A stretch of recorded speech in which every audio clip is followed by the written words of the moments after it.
Hey, finance fam, welcome back to my channel. Today is a special day because I was able to get a expert in tax. Lorilyn, why don't you introduce yourself? And we're going to get into basically some of the stuff we see on TikTok that is bad tax advice, right? We're going to get into the good, the bad, the ugly. This is going to be a juicy Yes. conversation. But tell everybody watching who you are, what you do. Yes. Hi. So my name's Lorilyn. I am a CPA. I am based out of Oregon, and I have a couple different companies that deal with different assets or facets of tax and accounting.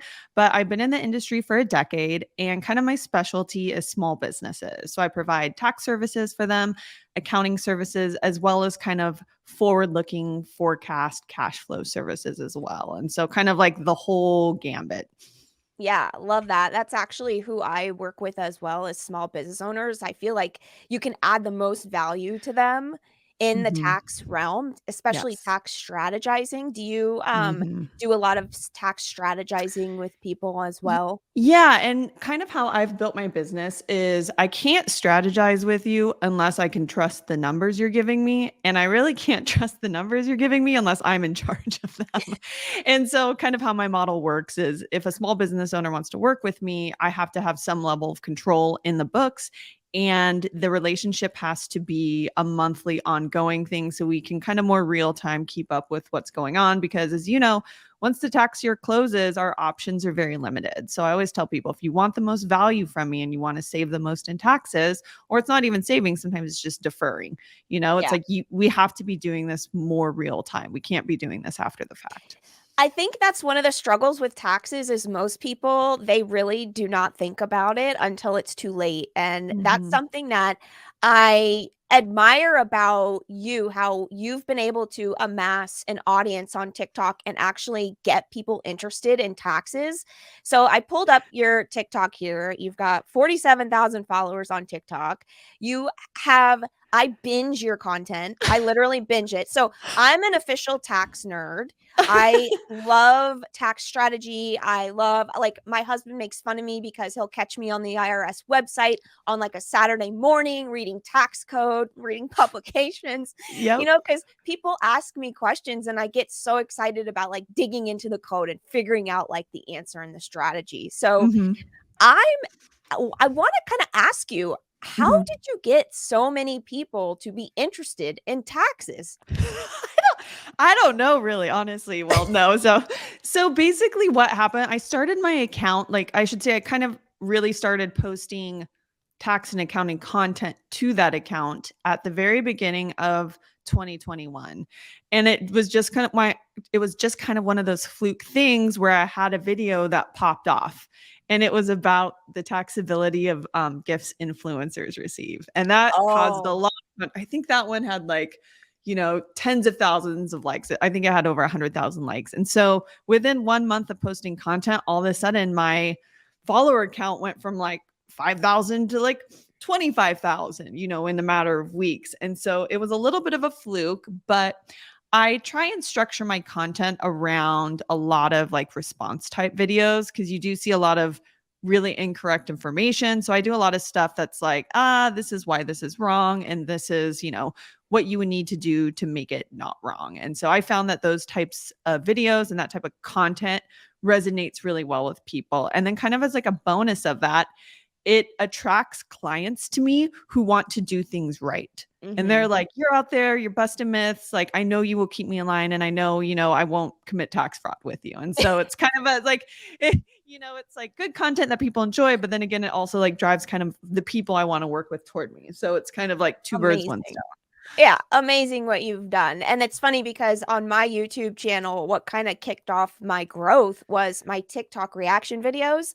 So I react to like back 2021 there was a lot of bad stuff happening in the stock market because I'm sure you've heard about the GME short squeezes and I don't just know what that is. I have no well idea what those basic words mean.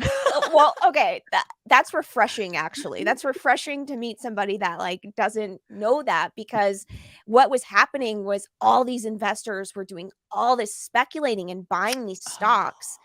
that were not the best stocks to own, but like things were just going crazy and people were making money they were making money hand over fist and posting it all on TikTok. And they were like, making money in stocks is so easy. And, all you got to do is do this and buy low and sell high. And it was absolutely ridiculous. And they were saying things like, you don't have to pay taxes on your Bitcoin, and it's not trackable and traceable, and you don't know taxes on it. And I found all these nonsense investing and tax videos, and I Yeah. basically did exactly what you do on your TikTok, and I replied Yeah. and set the record straight. And they Yeah. are my best performing videos on my YouTube to date. Mhm. Mhm. So I think that people really appreciate like a professional, someone with a CPA, Mhm. yeah, like CPA, CFP, like people that are actually in the business Mhm.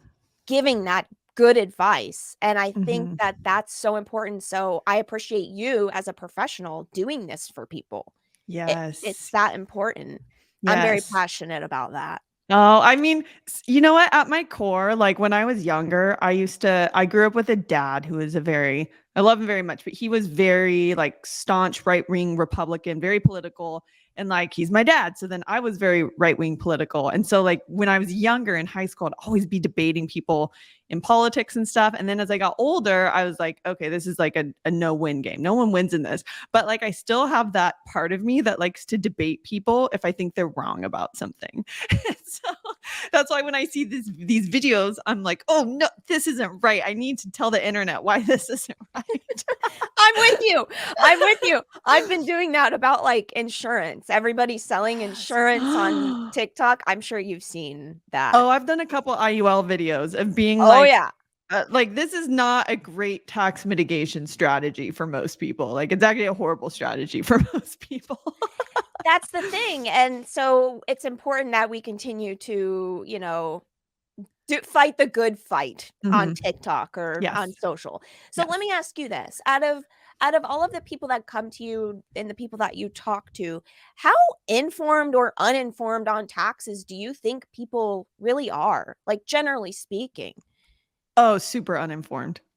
And the thing Yeah. is, like, I remember I went into accounting a little later in life. So I went back to school at 26 to become an accountant. And I'd never taken one accounting or tax course before I decided to do this. It was just one day I'm like, I'm going to be a CPA.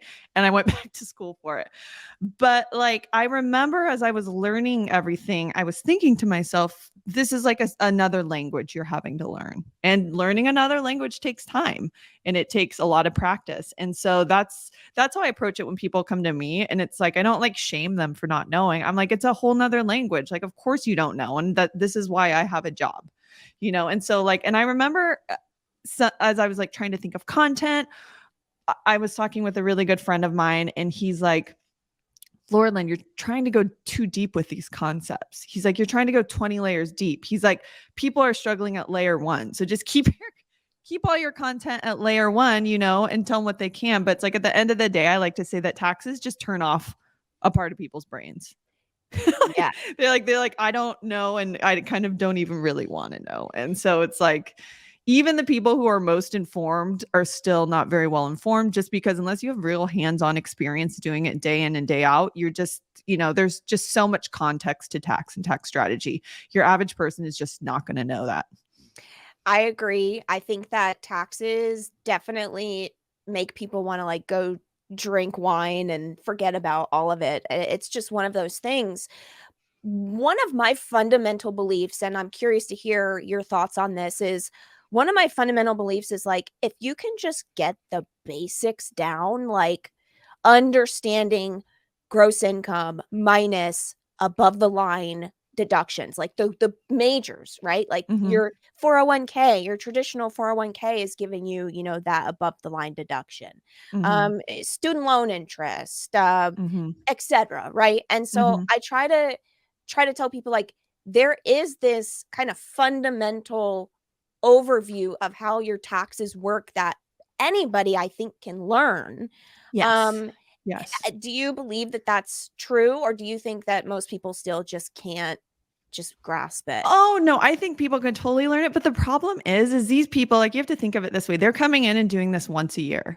So it's like, how much of like anything will you get good at or retain if you're only doing it once a year? So it's one of those things. It's like the more they would be exposed to it, the more it's going to make sense, just like with anything. But it's like when it's once a year, it's like, oh wait, what does this mean? Like it's like we almost need like a cheat sheet for them. Be like, here, remember all these Exactly. things from last year, because it's so like I would be the same way. I remember doing my own taxes before I was a CPA and being like, ooh, hope I'm not committing tax fraud. I didn't know. Cause again, Yeah. you pop in once a year and do it. So I remember when I first started, running a business, and I'm basically CFO and, of my life and of my business, and I'm working with an accountant. And I just remember being like, I don't know what the hell you're saying.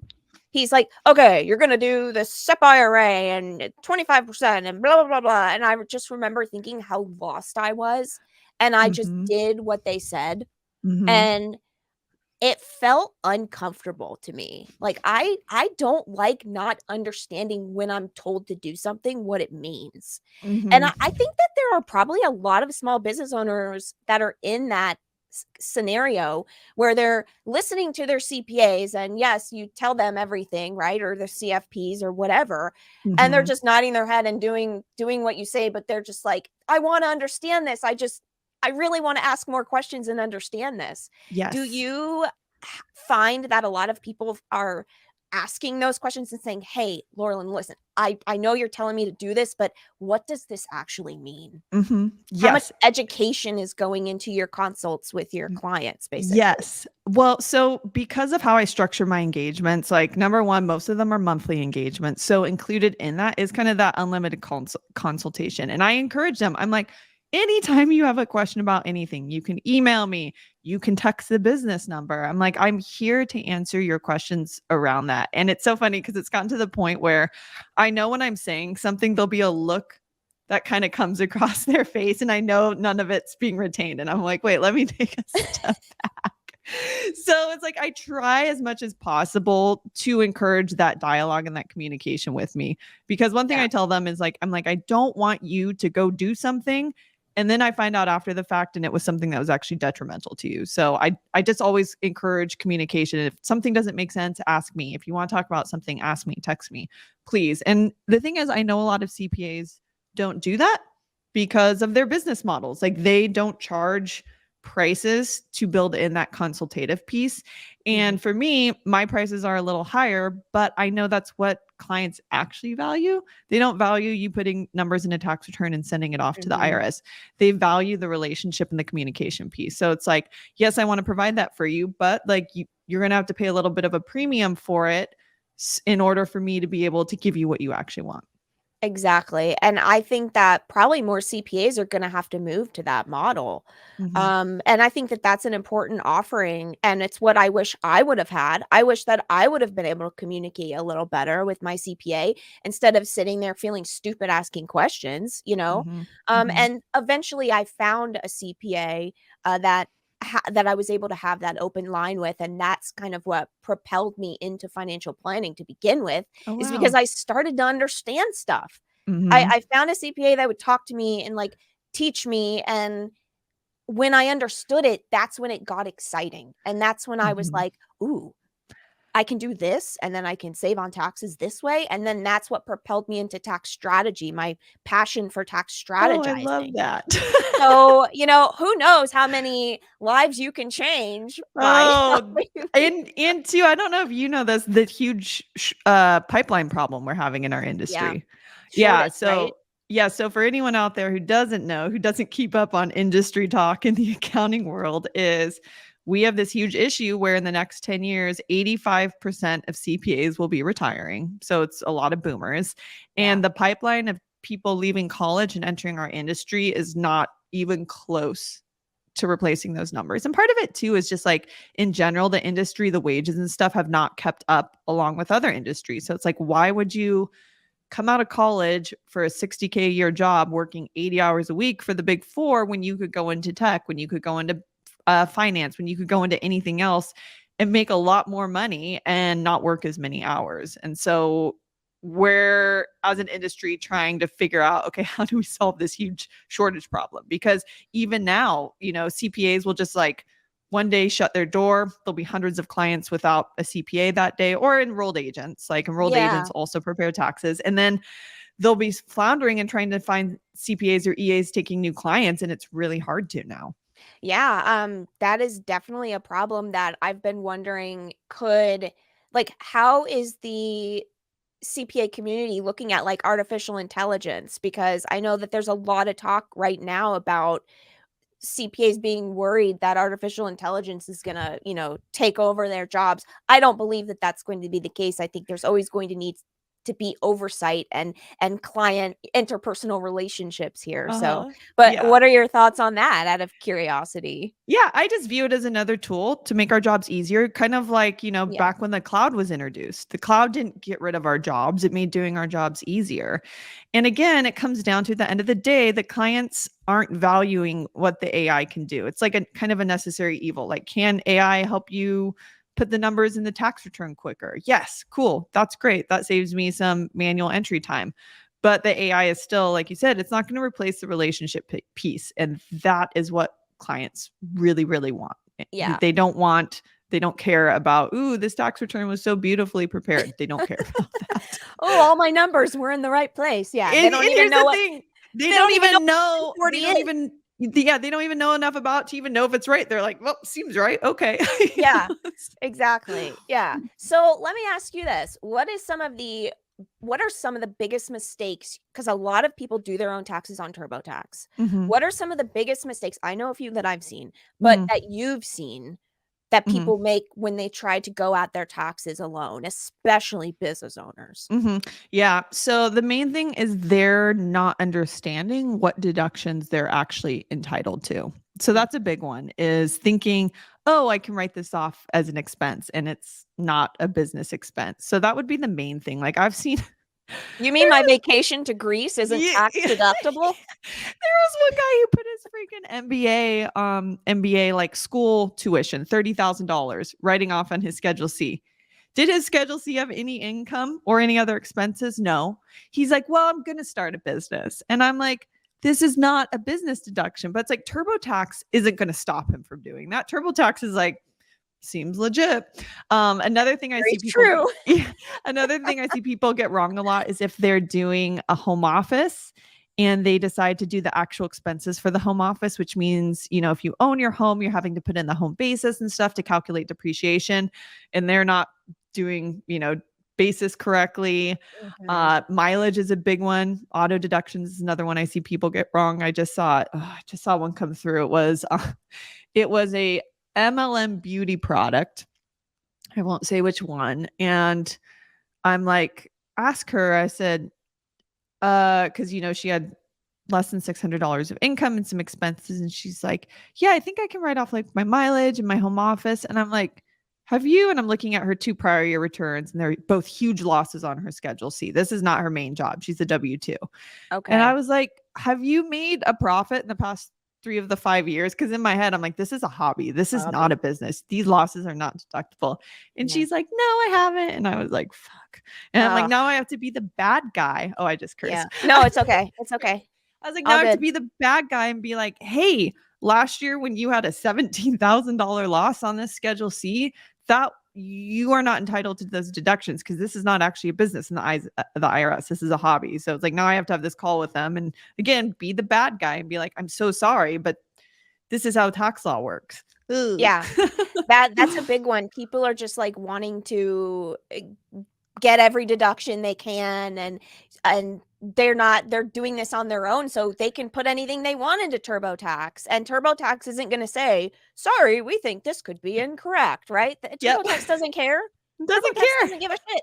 So it's like that is something that I see a lot. I even see people putting deductions in the wrong places, like they're when because in TurboTax you have your home office deduction and you put everything in there, right? And then you have your other business deductions outside of your home office, and they're putting them in the wrong places and getting it's a mess. So I say that, you can do your own taxes if it's like a simple situation, but if I say you're the same. if you're a business owner and you're dealing with home office deductions, or even, capital gains, from selling assets, things like Mhm. that. Depreciation's a big one.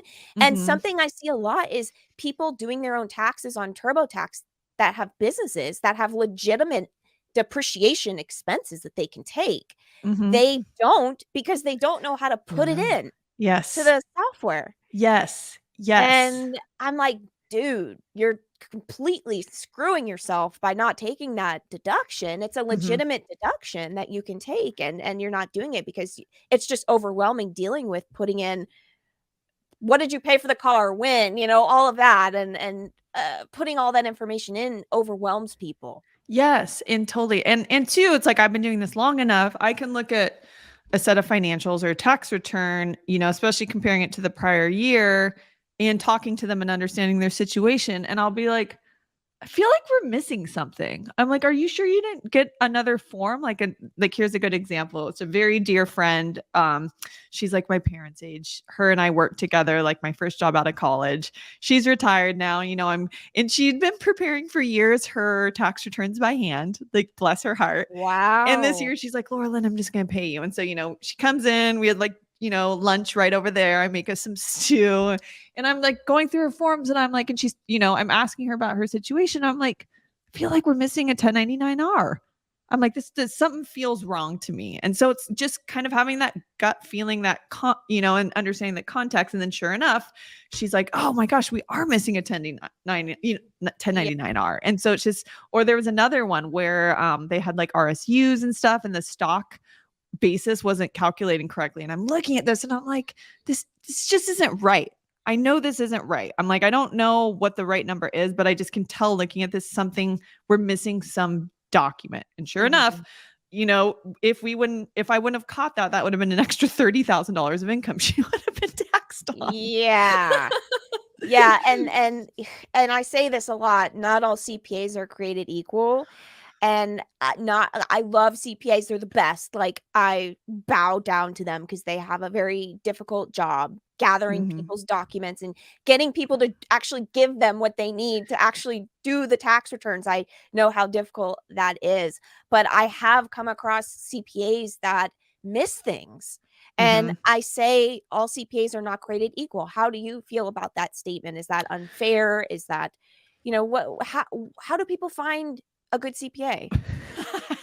I don't know. No. So I think at the foundation of it, it comes down to their business model.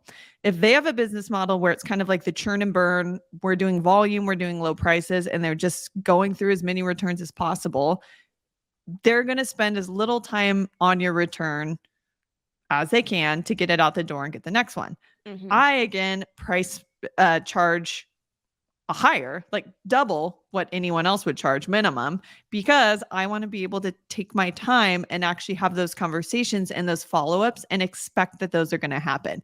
Like just on tax Twitter the other day, someone, jokingly was saying about how clients weren't giving them all the documents they needed. And I'm like, yeah, we know that this happens. We know there's going to be several back and forths trying to get everything we want. Just expect it and know that this is part of the engagement. Price it accordingly. So then when you are spending that time doing it, you're not getting mad or frustrated because you're still getting compensated well for it. Yeah. So that would be the first thing, would be to understand whoever you're working with, whether a CPA or an EA, is like, what's your business model? Are you volume? Are you boutique? How do you approach, interacting and communicating with your clients? Am I just going to be, one of many, or am I going to be able to get kind of like that higher personalized touch? And then like, where do you find them? Honestly, where I would go is tax Twitter. I would say I'm looking for a CPA or EA, hashtag tax Twitter. Who Okay. who can you recommend? Like at this point, there's no like master, master list with reviews of like every CPA or EA in the Yeah. country. And so I know though people who are on tax Twitter, and I've been on it now since like 2016, 2017. So I've been out for a while. It's a very progressive bunch who does value more, the client side of it, not making it a volume game, Yep. charging fairly for what they're providing, and so, and two, if we're playing on tax Twitter all day, obviously we're not working 80 hours a week, like churning out returns. So, and we're more social. I feel like you're going to get a accountant on there who you can relate to more. And that's important. What I tell people is interview multiple accountants, because I've I've gone through this myself as a business owner. I've had to churn and burn them, accountants telling me, or CPAs telling me to do things that I shouldn't even be doing. And I know that, now, because I'm, a certified financial planner, and I'm educated across tax and across, everything. And so like I would catch things and be like, I don't think I'm supposed to contribute to an HSA. I don't have a high deductible plan. Like, or I don't have a qualifying, like I literally was told, just contribute to an HSA. That's it. No questions about if I have a qualifying plan or not.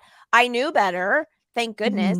But like, so I guess what I'm trying to say is I've crossed, the gamut with different types of CPAs, different personalities. And I do believe that interviewing maybe a few is helpful to kind of see who you vibe with and see who is really going to care about you like you do. You take that time with your clients. And I think that our taxes, it's our biggest expense we pay in our lives, next to our home, right? Yeah. And so I think that we need to really take care with it and understand it a little bit better and work with somebody who we're going to feel good about. So Yeah. Yeah. And what I tell people is when someone comes in and they tell me their situation, I'm always very transparent of whether I think they will get ROI working with me or not.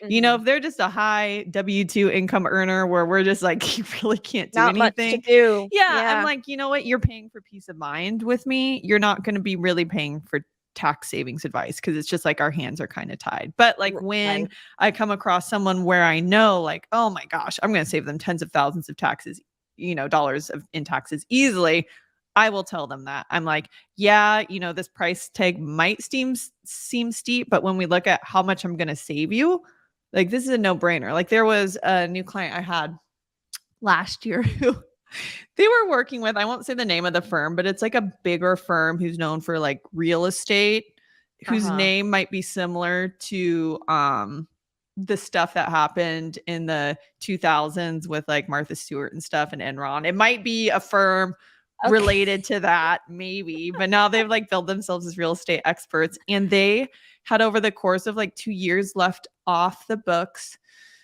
$300,000 worth of assets that were like that you could take bonus depreciation on. And so but because they never like done review of the books, they never checked the balance sheet, so they just missed $300K of assets. And so last year it's like, okay, we can do in the form, are you familiar with 3115? Actually, no. Okay, so educate me. Yeah, so it's this cool little form you can do if in prior years depreciation wasn't taken. You can catch it all up in 1 year instead of amending. So like when people do cost seg studies, like I just did one, that's the form you use. Or if they were depreciating land and you have to back it out, that's the form you use. So it's like a way to fix everything, basically. Yes. Yeah. And so I was like, hey, I'm going to charge you $3K to prepare this form, because it's not an easy form to prepare, but it's going to save you $100,000 in tax. Are you cool with that? Yeah. Of course they're like, yes, absolutely. So it's like, I feel like the more accountants can give actual like numbers, ROI, to justify their cost, then it just becomes, a no-brainer for clients to be like, yeah, of course I'll do that all day long. Yeah, that's an absolute no-brainer. And sometimes amending your return maybe doesn't make sense because of the cost that goes into amending.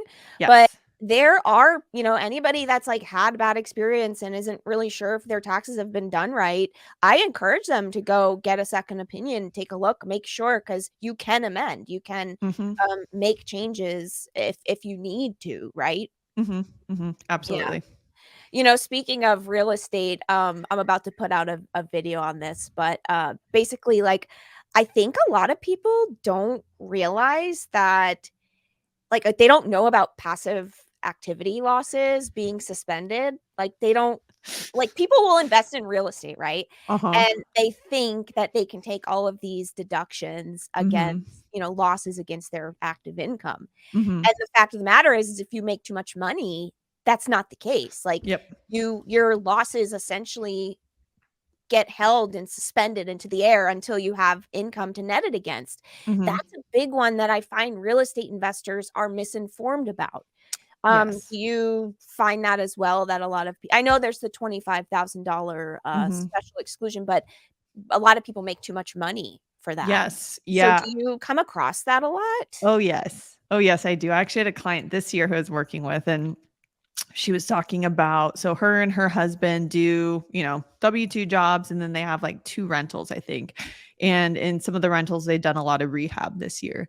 And Mhm. she was like, hey, yeah, we're hoping, all these costs we incurred can offset our other income. And I was like, ooh, so I got some bad news. You're not real estate professionals. So unfortunately, we can't take those losses against active income. I'm so sorry. Yeah, and I assume they made more than $150,000. Yes, yes, Exactly. yes. Into like I ran into it with another client this year, and she was a very high W-2 earner, and being like, I'm so sorry. Not only do you owe all this extra money in tax from like all these, stock options and stuff, but I'm like, these 4 rentals you have that you put a lot of cost, like a lot of money into, like none of that, we can't do anything with, that $100,000 right now. Right now, right? Like, if you Yes. have $100,000 in income later, we can, Mhm. work Or on when they go that, to but sell, like we or can when they unlock sell. those. But like it's just like being like, okay, you can't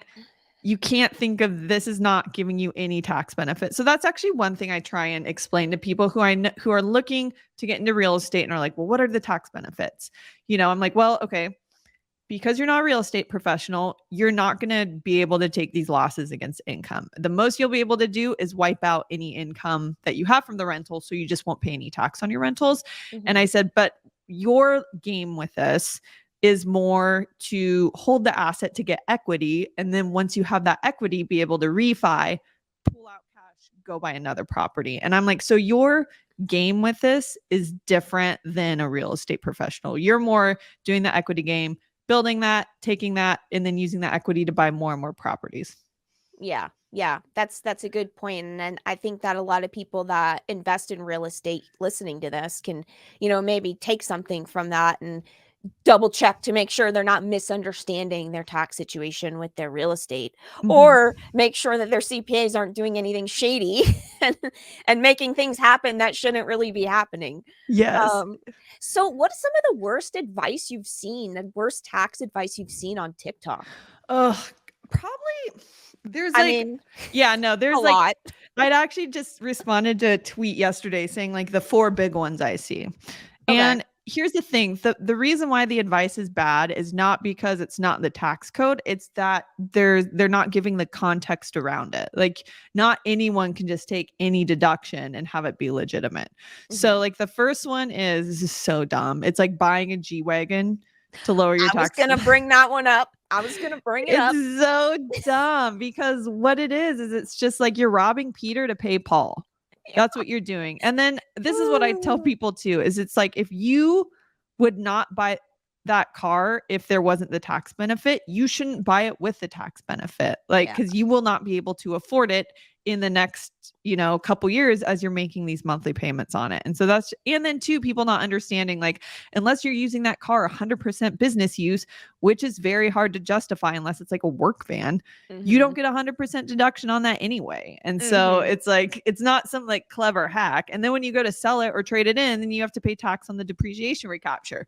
So That's what people don't understand. If you Mhm. bought a G-Wagon for the Mhm. tax benefits, go Google depreciation recapture. Yeah, Right? so it's like, cool, that $100,000 write-off you got, you are now gonna have to pay taxes on once you go and sell that vehicle. So Yeah. that's the first really dumb one I see. Again, it's not to say there's not legitimate reasons for doing it or legitimate uses, but just like saying like this is great tax advice for any business owner. It's not. It's really, really not. So the next one would be hiring your kids in your business. And again, this Okay. can be a legitimate tax strategy, but you can't just like hire your 1-year-old and pay them $12,000 a year. Like there are specific, like you have to follow like labor laws. They're specific, like you have to pay them fair market values for whatever they're doing. And so it's, again, it's not that there aren't use cases where it would happen, but it's like me, I have a 7 and a 10-year-old. Like I'm a paperless office. What am I going to pay them to do in my work? Like there's literally nothing they could do. And so people will be like, oh, well, you just have your child be your model for Instagram photos. You just pay them for that. I'm like, no, that's not ordinary or necessary to my business. And so that's I saw a lot of that on TikTok. oh, it's Yeah, so a dumb. lot. And it's not to say when my 10-year-old, maybe when he's 14 or 15, he will be old enough to do legitimate things for me. But Yep. until he's that age and I can actually justify paying him a fair market wage, which would be like, I guess in a couple years, $16 an hour, maybe, it's still not like, oh, I got you, government, got you. Yeah. The next one is the Augusta rule. Do you know that one? Is that the S corp thing? So Or so you don't have to be an S corp. You can just be an LLC, Schedule C. So what it is the rule came about because of the PGA Masters, which is in Augusta, Georgia every year. oh, okay, yeah, And this is different. this is just such an example of like tax law does not make sense. It's literally people being like, yeah, this seems like a good idea. So basically the homeowners in Augusta, Georgia would rent out their homes during the Masters and get like a ton of money for doing that. That's And right. somehow lobbied Congress to be like, hey, we shouldn't have to pay tax on this income we made from this like 1 week. And Congress was like, okay. And so the rule is if you rent out a home, so your primary residence, or if you have a vacation home that you use for 14 days or 14 less, days, any yeah. of that income you don't have to pay income tax on. So Yeah. you could, in theory, do that to your business. Like if you're like, I'm going to have a business event at my house and I'm going to rent it. So you'd be able to take the expense on the business side, pay yourself personally, whatever that fair market value for having that event was, and then not have to claim the income on it. So I knew about the 14-day rule, but I didn't know it was called the Augusta rule. I was thinking, you know what I was confusing it with? Gusto? Is it Gusto? Oh, One of those payroll companies. I Yeah. love Gusto. That's what I was confusing it with, or one of those ads that's like become an S corp, and so I was confusing it, but I absolutely did know about the 14 days tax free, and a lot of people don't realize that if you first you have to like it's not going to be a huge tax deduction for most people because the going rate for your home, what are you going to do? I understand if it's the Masters or if it's like a huge event and you can charge more, but validating that through the IRS, it's if they ever audited you, that would be like you're gonna have to show comps to like similar event spaces. And so to me, it's like the juice isn't worth the squeeze. And one thing you want to keep in mind is that if you have a home office, you can't use the Augusta rule, because if you have a home office, you're already renting from yourself for more than 14 days a year. So that's another thing people don't realize. It's like, oh wait, if I have a home office, I can't take the Augusta rule. That is a great tip. Love that. So, okay, so the G-Wagons, the Augusta rule, the renting for 14 days, the kids. Yes. And the fourth one, the big fourth one I see a lot is around trusts. Do you see many trust videos? Oh, yeah. And like pretending trusts are this just like magical unicorn entity. Magic. Yeah. We just like put everything in there and then there's no tax on anything. That too. I think that makes me the most mad, because the people peddling this are selling trust. These are not like estate attorneys. These are not legitimate people selling these. These are like MLM type, like weird pyramid companies where people are selling these like trust setup packages for like $15K. And what's so funny is like I go on rabbit holes because I need to be right. And I went down and these were like, it's every like decade or so they resurface. So this is just resurfacing from the 90s. And so like for anyone out there, trusts have their use. They're a very good estate planning tool. They are very good for planning around estate taxes. That's what you would pay when you die. Keep in mind the federal estate tax limit is like $12.6 million. So if your estate's less than that, You You probably don't don't need, gotta worry yeah. about it. But Yeah. then also there is, I know, like, especially in places like California, and trust rules vary from state to state. So Mhm. it's a very niche, complicated thing. But I know places like in California, if someone passes that asset, unless it's in a trust, will go to probate. So there's reasons as well at death to make the transition easier, to have a trust set up and in place so you can avoid the whole probate process. And then Mhm. also there are ways, if you are selling an asset or want to donate an asset, you can use trusts to spread out the tax you would pay on it. Like an example is, there's ways you can, like, if I'm selling my business for $10 million, I can do this structure with a trust where it's like, like trying to think off the top of my head, it's like you sell it to the trust, but then you get, like, you spread out the sale over a period of years. So you're paying, Installments, yeah, so basically. you're paying a lower effective tax rate over 10 years instead of, having to pay it all in 1 year. And so there are Mhm. ways you can spread stuff out to help mitigate it. But in terms of it just being like this magic tool where you just shove everything in there and the income tax disappears, like, that's not it. Thank you so much for saying this, because I feel like a broken record. I get asked this question all of the time. Should I just put everything in a trust and tax savings with a trust? And I'm like, guys, A, trusts are not tax saving, quote unquote, vehicles for the majority of people. Mm-hmm.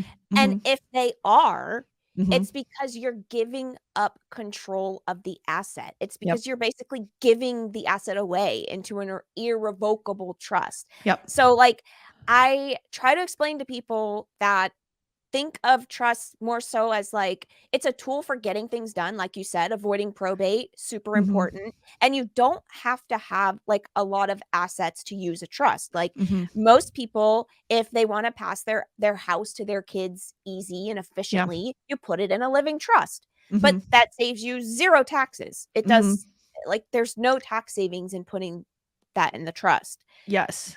Yeah, you're So just saving administrative costs on the back end. exactly, because Mm-hmm. guess what? Going through probate is expensive, Oh and yeah. it's thousands of, I don't know how much it is in California, but, Mm-hmm. what, I don't know if you've seen any numbers to throw out there, but I have, actually, this is awful. This just happened. Is my mom's, one of her brothers is in California, and he mm, passed away unexpectedly right before Christmas.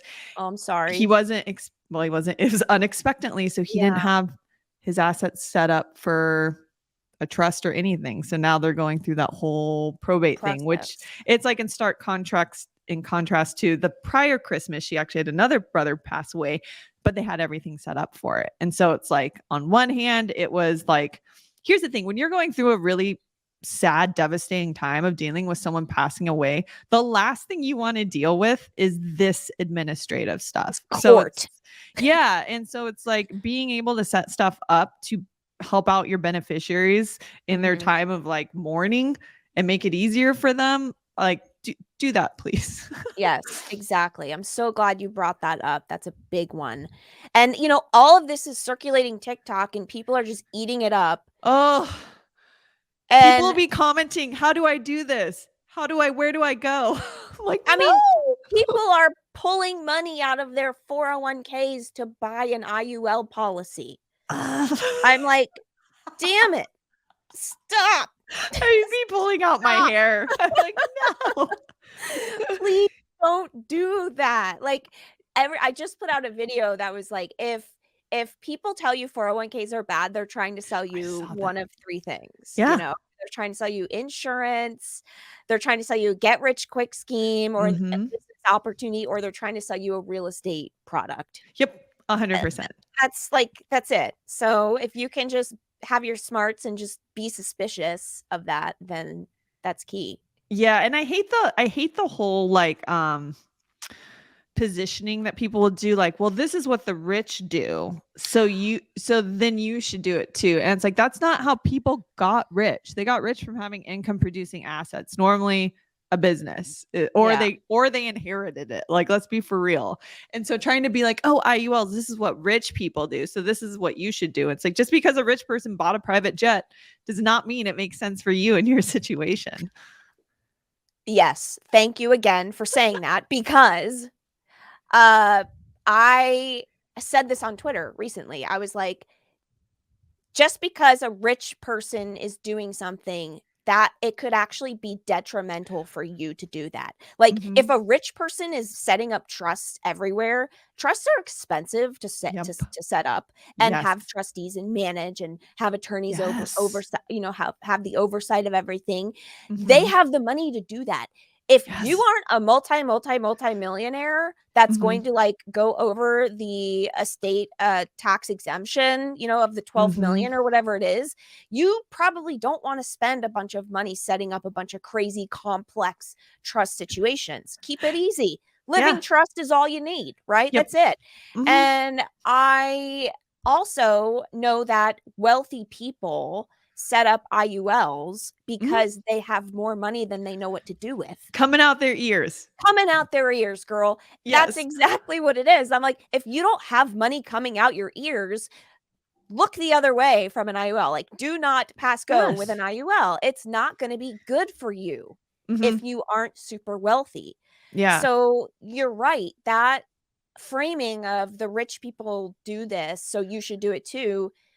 No, Yeah, like the it could ri be bad. rich people also vacation on Martha's Vineyard. I don't know if you can afford to do that. Like, rich people also buy Birkins, Yeah. They do all sorts of stuff that we don't do because it does not make sense for us to do. Well, then too, the thing with IULs, it's like over 80%. There's like some crazy number of the IULs that get canceled. Like most IULs get canceled. They cannibalize on themselves Yeah. and people don't pay the policy premiums and the Mhm. fees eat into the cash value. Yep. And like Mhm. then they're left with nothing. And Yep. so that's why you need money out of your ears, more money than you know what to do with to be able to keep an IUL going. Yep. And too, I've seen the models run out and they really only make sense if you're able to stuff a crap ton of money on them very early on. Like if you can fund a lot in the first 5 to 7 years, then you can really see that like exponential growth fast where you're, getting good returns on what you put in there. But it's Yeah. like if you're throwing in $300 a month, like Sorry, honey, that's not going to do it. nope. You need like 15,000 a year, Yes, minimum. 20,000 a year putting Yes. into it, something like Yes. that. Yeah, Hmm. Hmm. exactly. Well, do you work with people all over the United States or just California? So if it's any type of like accounting forecasting work, yes, all over the US because that's not specific to like you don't follow like local tax laws and stuff for that. Like the accounting rules are the accounting rules. When it comes to actually tax prep, there's some states I won't do. Ohio's one of them because they have Mm, too many like local laws. I don't want to learn okay. them. I don't really like New York either.